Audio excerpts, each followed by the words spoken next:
Rahandusminister Mart Võrklaev teatas Riigikogu erikomisjoni istungil, et tal tekkis presidendi sisenõuniku Toomas Sildamiga suhtlusest tugev moraalne dilemma, mille tõttu on välistatud presidendi kantseleile lisaraha andmine. Erikomisjoni hinnangul tuleks tulevikus sellistes olukordades kaitsepolitseisse pöörduda.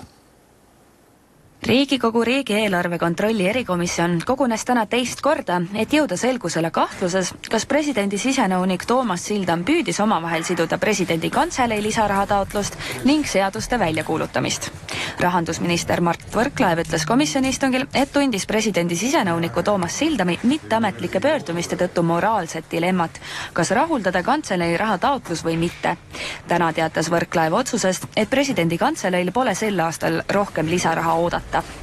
Tagantjärgi arvan, et see oli ainuõige käitumine nii sel hetkel kui ka siis tänasel päeval, sest et kui ma oleks täna olukorras, kus valitsus on andnud raha ja president on kuulutanud seadused välja, siis ma arvan, et ma oleks kordades keerulisemas olukorras. Sildami sõnul on tegu aga vääriti mõistmisega. Erikomisjoni istung eriarvamusi ei lahendanud. Mingit tehingut kellelegi ei ole ma pakkunud, et kui valitsus ei anna lisaraha presidendi kantseleile, siis juhtub midagi seadustega, kas president lükkab need tagasi või venitab nende väljakuulutamisega, mingit sellist tehingut ei ole olnud. Riigikogu riigieelarve kontrolli erikomisjoni esimehe Urmas Reinsalu sõnul andis komisjoni istung aga selgema raami, kuidas edaspidi taolisi olukordi lahendada. Prokuratuuri esindaja tõdes, et põhimõtteliselt ka riigiasutuste vahel, nende esindajate vahel, on võimalik sooritada kuritegu nagu mõjuvõimuga kauplemine ja kui see on tajuda, et see katse on, et siis oli prokuratuuri esindaja hinnang, et tegelikult peaksid ametiisikud pöörduma prokuratuuri või politsei poole.